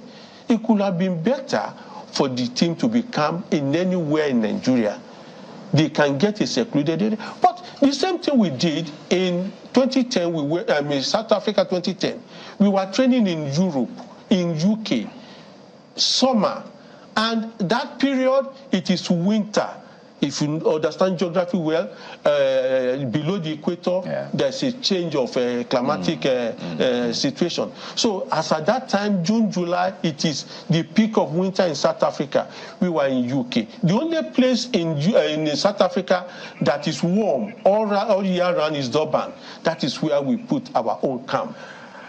England, playing the same World Cup, left England and moved northward to Norway, to Sweden, where it will be cold, so that they will have acclimatized before getting. But here we are training in a cool region in Abu Dhabi. It's got lots of questions you have raised. It raises, and I imagine that the Federation might want to speak to this. What were the reasons for choosing Dubai? Is it financial related? Is it some sort of partnership? Was it well thought of essentially, as you have raised? So I do hope that it can be more clarification from that. But looking at the tournament proper, indeed is out, as you said. A lot of people have issues even with the team itself before it was pruned down to the final. Is it 25? 25 instead of 27. Instead of 27. A lot of people have issues with the makeup of that team, which we might not get into because of time. But the last time we won the World Cup, a lot of people didn't think that the Africa Cup of Nations, actually. Africa Cup of Nations. I'm prophesying. The Africa Cup of Nations, thank you very much. A lot of people didn't think we were going to win that. I don't know if you were one of the people that thought we'll win, but majority of people thought, no, we're not giving Super Eagles a chance. But we eventually won. So this time, do you think we can make top 3? Win this tournament? What chances do you give us? Going back to that 2013, I was one of the few that actually prophesied that we were going to win, in spite of the composition of the team, a blend of some home-based players with a focused home-based coach and sprinkling of players from abroad. I said, if you follow our trend very well in the African nations, we always start very slowly. We can recall the first 2 matches were drawn. So they struggled to win the last match of the group against Ethiopia, 2 late penalty kicks. And that gave us qualification as second place in that group behind Zambia before we now met Cote d'Ivoire. So that element of surprise may be there. But this time around, when you have, for instance, if any goalkeeper they use, the goalkeeper is already psychologically drained. They need a lot of mental alertness. Even if the goalkeeper is doing well in his club, the fact that all eyes will be on the goalkeeping department of the Super Eagles is enough to put pressure on the goalkeeper. And with Uzo has lost confidence in himself. Maybe he has regained it. We hope to God that he has regained it. We hope he has regained it. Well, the last 2 matches didn't indicate that. Exactly. And we hope they have good psychologists in the team. And maybe for his club as well, that can help him with that mental health, which we talked about earlier on. Because Nigerians, yes, they don't take it easy with the goalkeepers, but that doesn't mean, I mean, we've had Iyema, we've had all of these great goalkeepers. So I think Nigerians can also maybe change this time and support but probably they should also, you can flip it. They can also look at this as an opportunity to, for all the naysayers and all the doubters, prove them wrong by just stepping up and doing better. I know pundits may not really agree because they are very technical and analytical, but thank you so much, sir. Do you think Super Eagles will win? Yes or no? I cannot say they will win the competition, but they will go past the group stage. And if we do win, it's, Ahmed Musa and Kenneth Omeru will be the first set of Nigerians to have 2 gold medals from the African Nations Cup. Let's just say amen. Let's just say amen to that. So looking forward to getting that cup, I guess. That's it. Yeah, that's the cup. Mr. Koloshilaja, veteran sports journalist, publisher, Sports Village Score. Thank you so much for your time. We'll have you back when the Super Eagles win the World Cup. You always say the World Cup. The African Cup of Nations. Thank you so much. Thank you, sir. Well, we'll go to a quick one now. When we return, we're going across the country to give you what's going on with the fuel situation. Is it truly 1,200 naira, even though the NNPCL said that's not true? Our correspondents are standing by live for you, and that's in a moment. Stay with us on the Morning Brief.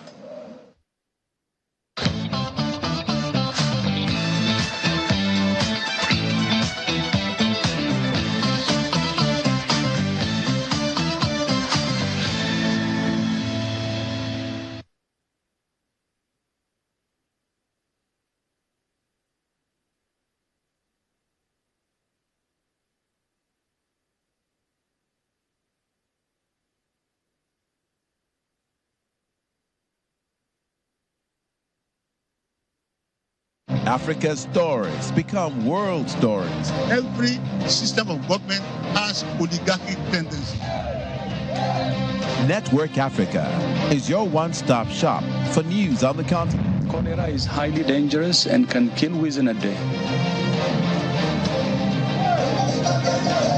analysis, weekdays at 4 p.m. Right here on Channels Television.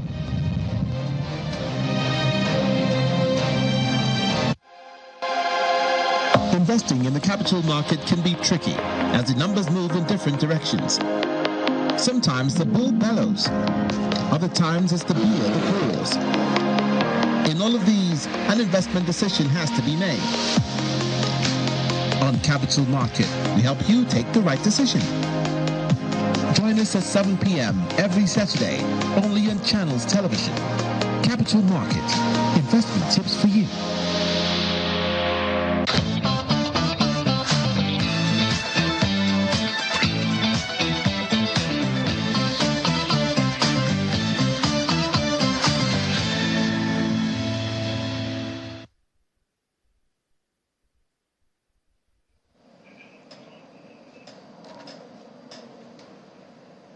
Yeah. We are back. We are back. What would you be spending your money on today? That's usually the question of the day. Yeah.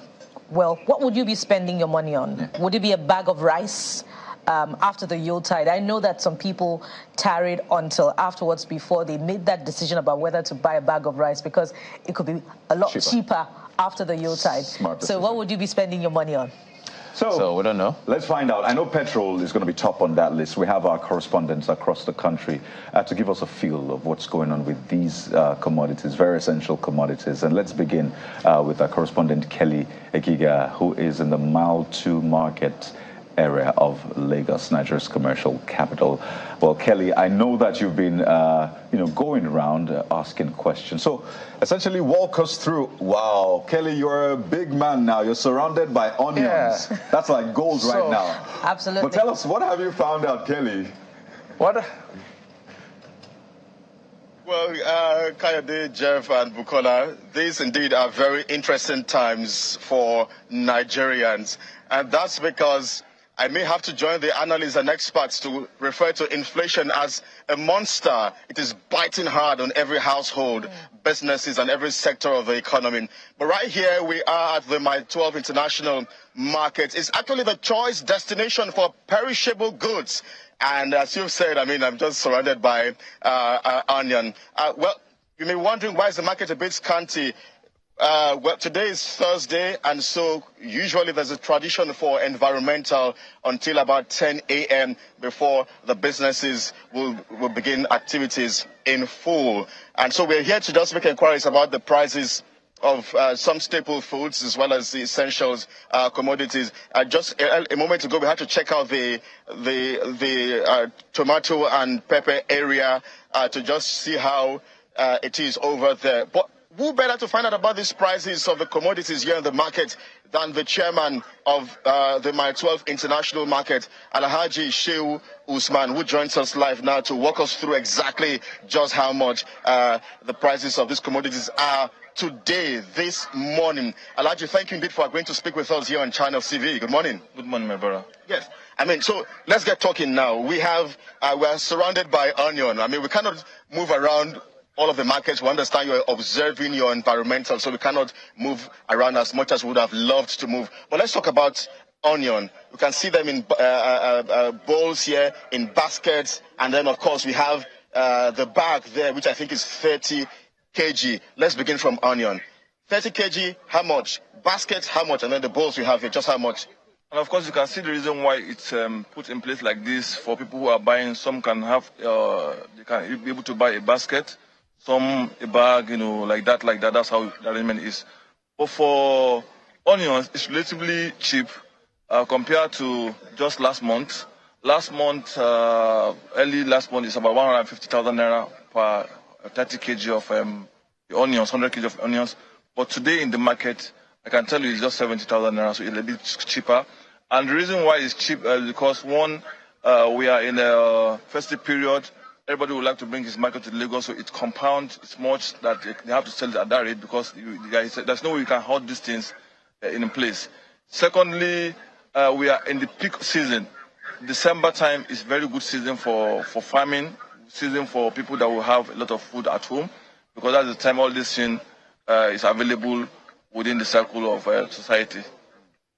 All right, so let's talk about other commodities, tomatoes, for instance. I mean, in this part of Nigeria, the southwest region, we do not joke with tomatoes and pepper. Just how much does it go for a basket, for a crate?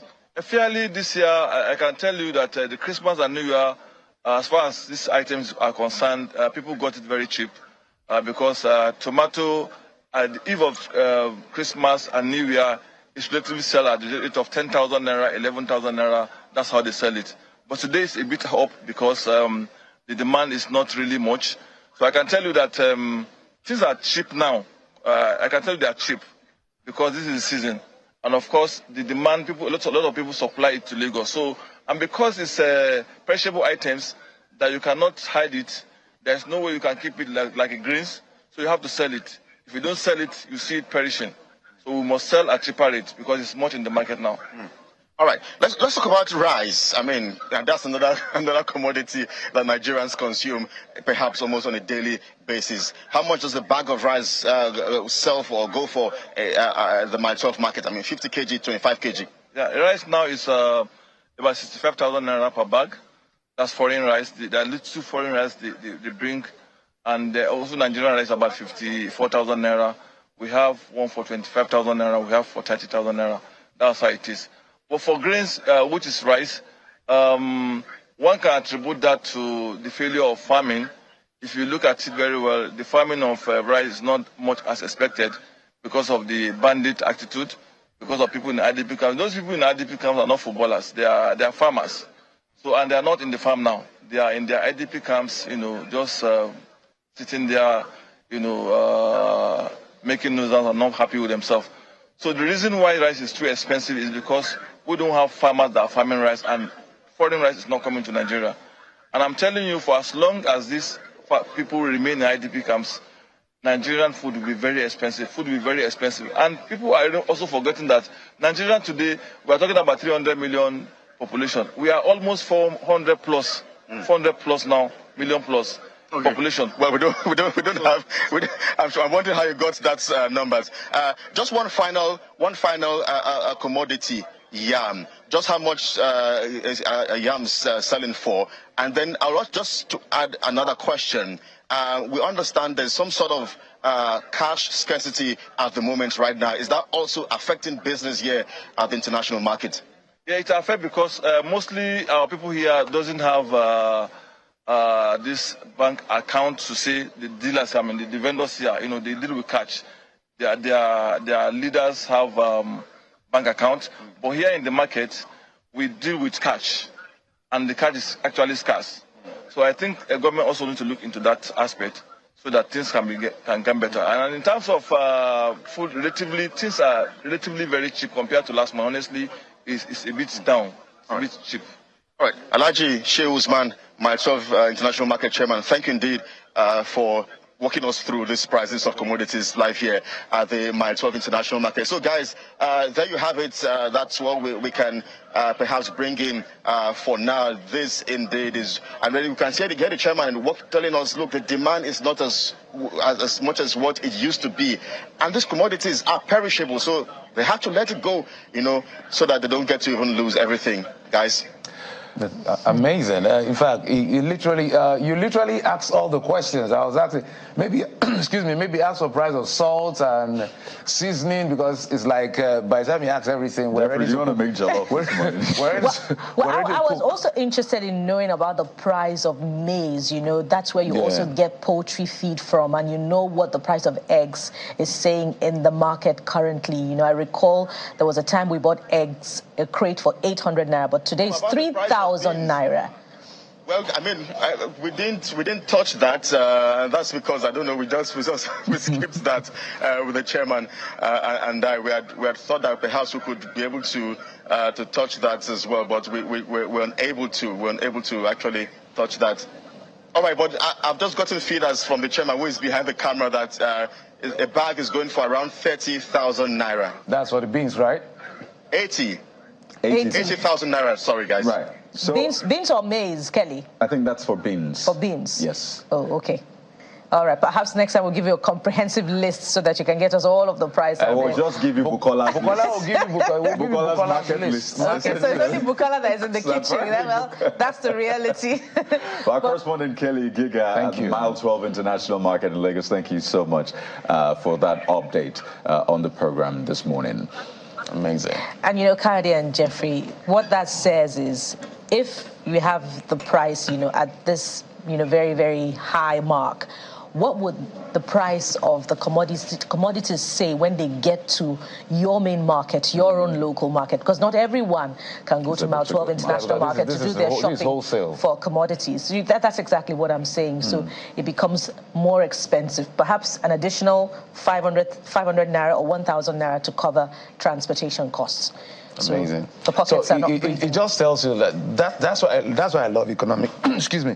That's why I love economics. Everything is connected. So decisions are quite important when it comes to policymakers. Whatever decision you make, it affects whether it's cost plus or all the forms of inflation that we talked about, whether it's driven by excess money supply in the system or factors affecting cost of things. Ini's joining us very soon to break it down for us, so we don't bite our tongue. But Ini, help us out here. We're trying to figure out this inflation matter. It's so good to be on your morning break. Congratulations. Thank you. Come on, I'm glad I have some solidarity. I know, they were laughing at you for your market list. Yeah. Don't mind them. They come home to eat it. Yes. And they expect us to do it. Some of us come home to cook it as well. Oh, please. Please, God, don't go there. And you're looking great this morning. Thank you so much. So I don't want you guys to beat me down. Absolutely. Because inflation is not telling on you, Ini. Really? Yeah, but what's going on with inflation? You have all the figures in it. I thought we were beginning to get to that point. Nah, you're not there yet. Nigeria isn't there yet. If you were in the UK or in the US, from November, December, we saw inflation begin to taper. Yeah. And that's because the government, you were talking about government policy and how everything is connected. Grocery, actually, the price is reduced in the UK by December. And that's because the government was very intentional about it. They have specific policies that target power, that target, the staple food. In our own, unfortunately, when I was listening to the chairman there, my heart broke because he was saying that a bag of onion is now about 70,000 naira. And that's cheap. Yeah. And that's because we do not have preservation or storage systems. So when it's in vogue, when they just harvest it, it's cheap. And then a few months down the line, we can't find them anymore. Post-harvest losses. Yes, about 50% of post-harvest losses in Nigeria. That's so heartbreaking, And you were talking about, you wanted to know how much... a bag of maize. Maize and beans and all of that. So I have some... Okay, you're comparing market lists now. I love that. Go on. Go on. You come on leave me I love this. Go on. I'll talk to your wife. We call it Barako. Go ahead. Barako. Okay, so just looking between January and December, guys, a 50 kg of Gary in December was 19,000. In January, it's gone to 15,000. Rice has also gone down, as well as flour, beans that you were talking about 46,000 for 50 kg. Tomatoes, you already got that, and onions, some of those staples. So we see prices reducing, at this time, which is not the norm. The norm is at festive periods, you see prices increasing because it's supposed to be more festivity, people are hosting more, cooking more, but there's less demand because of inflation, because your purchasing power cannot buy as much as it used to. True. And unfortunately, as you noted, they are perishables, so they cannot be kept. We don't have a very strong preservation, so you have to sell them off. Yeah. And then a few months down the line, we're looking for those things. So sometimes I try to ask the technical question: what is really this kind of inflation? Is it a hybrid of the demand pull or cost push? It's always... I guess it's more of supply, Jeffrey. It's not news and it's not new, and things are not happening. No new things happening. The new thing that would have happened would have been that farmers are now safe to go back to the farms, but it's not happening. We're still mourning with Plateau State. Most of them are farmers. These things happen in the rural areas. So insecurity affecting transportation, all of these factor elements are playing. When you're talking about subsidy and petrol. So, yesterday there was the rumor that, there's going to be an increase. NNPCL has come to say they are not increasing. But of course, if you check the private filling stations, they would have increased their prices most likely because they are feeling the pinch. As long as the Naira drops, you need more FX to import. They have to put it somewhere. The consumer pays for it. So the farmers and the wholesalers at the Mile 12 market also suffer indirectly from the forex issues as well. Obviously, because they pay more for diesel, for petrol, and they push it into your speaking of the price of fuel, the price of fuel is inching higher little by little. The independent marketers are adding 5 naira every other day. For instance, 2 weeks ago it was 600 naira per litre. Now it's 605 naira per litre. I know 615 naira down the road. Sure. Yeah. So it's like right now, I don't even bother anymore. I just you just fill your tank. That's because you're a big boy, You're guarding your mind, right, Jeffrey? No, but it tells in his pocket. Yeah. Some people have big pockets, but let's not get into that. And some people drive scooters, so they don't feel it. No, you don't say that. That's a 2024 way. Oh, no. I love my scooter. You guys will soon be bought up. Oh, thank you for that info. I didn't know that. Guys, we have Sadiq Iliasu joining us from Abuja right now. It is Kano, the ancient city of Kano, forgive me. Sadiq, what is going on in Kano with the prices of commodities from petrol and, of course, food staple items? What can you tell us about the prices, Sadiq? Well, it is quite interesting that you are still buying petrol at 605. We have been buying petrol for the last 2-3 weeks at 680 naira per litre. That's the situation with regards to fuel. And I overheard him talking about what also contributed to the high cost of foodstuff.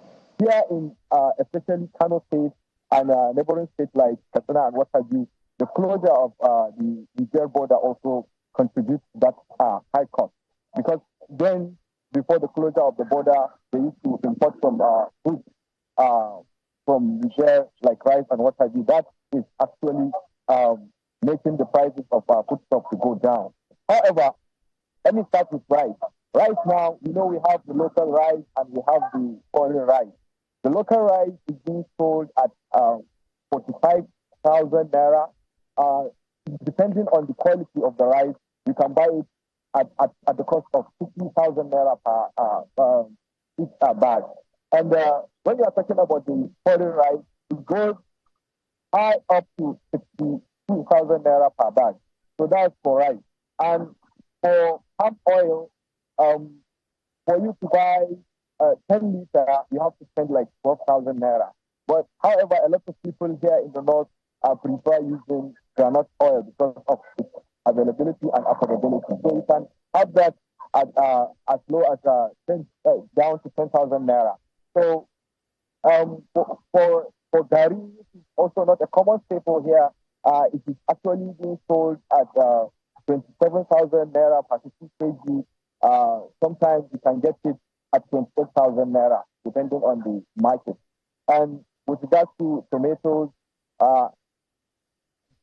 for a basket, you can get it for 14,000 naira. That's the situation here in the market. Right. Sadiq, thank you so much for that update. I see the fly also wants to be on TV. It's been on and on about you. Sadiq Iliasu, our correspondent from the ancient city of Kano. Thank you for that update. So, I mean, petrol stays the same in Kano, Ini. So I think it lends credence to what the NNPCL said for now, right? Yes, because exactly. You never see what's because coming. even, I don't know, if you saw the statement from the NNPCL, there was a kind of turn to say, like, it's for now, If you read that statement very well, you get the sense, you know what they right? said about the body language, kind of a thing. If you read it, the statement, you would see something that's telling you it's just for now. And don't forget, economists like Mr. Bismarck Rwani had said that subsidy has not been removed. It's just been reduced. Let me pause you there. And sorry, if you do the calculation, with the change in the value of the Naira, you would see we are not paying, when you buy in Lagos, 568 at NNPC, that's not what it costs to bring them. Imi, how then do you reconcile Mr. Bismarck Rwani's statement with the position of the NNPC? Just before you answer that, Amy, yeah. I need to offer you a seat. Okay, we're gentlemen. Ladies and gentlemen, please have your give seat. a round of applause for Ladies and gentlemen. So you can go on from there. So you can answer. Yeah. So the NNPC. So, Buki, we do know that the president announced on May 29 that subsidy is gone. A bombshell. So, exactly. So, if the president says that, who would come on air to say, oh, we are paying subsidy? Do you know of anybody? Minister? NNPCL? Nobody would do that. Yeah, I think I understand where he's coming from. Because when you look at the cost of the product, yes. you look at there are other like three the other landing costs. There's a landing cost, the there's logistics administrative costs. When you look at all the small elements, you cannot pay 568 for a liter of petrol. Something is not panning out right. You can't do that. But my concern again is the fact that this day, they keep extending this day of pain. I know that I think I saw on our scroll bar that Mr. Rani was saying. Yeah, for the first 6 months, Nigerians will just keep. We initially heard the first quarter. Now it has jumped to the first 6 months. I think it depends. So should we just say for the next 2020, in the year 2024, we should not be expecting anything? We should not expect supply from Port Harcourt refinery, right? No, but the truth is that we've always said this, and the economists have mentioned it, that look, and the NNPCL GCO, that's what it's called now. He had mentioned that these refineries does not necessarily mean prices will go on. There's something they call energy security. So what that simply means is that if Port Harcourt refinery is working, Dangote is working, and there's a war somewhere, because we have it here, we get our crude from here, we're not going to be affected because we're trying to transport anything through the Red Sea. That will be cut out. So energy security means that I mean, there's supply chain logistics issues right now affecting a lot of... It's not, through the Red Sea. That the prices will dip. And you answer that question. It's difficult to accept, Jeffrey, and the simple reason is this, the transportation cost, exportation cost has been cut off, haulage cost has been cut off. So why shouldn't we have some stability? I mean, what would be the difference? Because even now we have guaranteed supply. Do you know that it costs you more to export your goods to African countries than to foreign countries? Exactly. Do you know that? Do you know it costs you more to do a holiday in what's that beautiful place we used to have in Bauchi State? Yankari. It costs you more than going to Ghana. Do you know that? So these are the logistics. Okay. This is within Nigeria. Yes. How do you mean? Is it going by road? Is it how much it costs to secure the hotels, to pay for those areas? Or is security? Insecurity is a major part, and because of the risk, insurance will tell you when, like now, through the Red Sea and the Black Sea, insurance companies are charging more. Yeah. Do you understand? Because of the risk. More premium. And exactly. So if you're going to travel and the driver or the logistics company knows that their lives are at risk, then they will charge you more. If the guys running the Yankari know that there's insecurity around, they have to provide you extra security. Yeah. It costs them more to keep you there. They charge you more. You understand? So these are the things that we have to deal with, the issue of infrastructural development in the country. And should we just tell Nigerians to say, sorry, maybe you got the memo wrongly. Subsidy removal that we all advocated for, yes, is a great thing, but it will cost you for that subsidy to be removed. But the president has told, we've been told that we have to pay because some people felt like, oh, when we remove this subsidy money and our refineries are working, we'll start buying fuel for less than 200. Let me tell you guys one unfortunate incident, one unfortunate fact. Since subsidy has been removed, the federal government and the state government, the FAC, what they share, has gone up about 200%. Yeah. Unfortunately, the World Bank, which applauds the president for these reforms, also told us that poor people in Nigeria have increased. Up. So that's the missing link. It's not a bad reform. It's a harsh one, but it's not supposed to be a bad one. It's supposed to consequently go down to the people and let the people enjoy some of those. So the question we should be asking our government, and especially our state governments, what are they doing? The local government, how effective are they? The benefits of the subsidy removal should be felt by the people. And it speaks to the need to ask that question. That increase that has been seen in the amount shared from FAC, where is it going to? What should we be advocating to the state governments? To cushion the effect of the removal of fuel subsidy, besides what the intervention of the Ministry of Humanitarian Affairs is doing with the distribution of 25,000 naira spread over 3 months for people who are beneath the rung of the poverty ladder. Sorry, I was you mentioning humanitarian, the minister, and I remember yesterday's story about the former humanitarian. So sometimes so many things are not clear. They're shrouded in uncertainty. We have to run now. Yes. We can hold in for 2 hours. I know, and I wanted to tell you guys about the good news about the NGX. We are doing so good. I'm not a messenger of doom. You have good news. The NGX. That's the part I don't understand. Sometimes the NGX seems insulated from what is happening in the Nigeria is insulated, I must tell you that. So yesterday, Apple was downgraded. In the market, it went down. If it was in Nigeria, you wouldn't see any movement. But our NGX is doing so good, guys. If you want to make some money, talk to your investment. You may just be making... Let me tell you, we started... We're totally out of time.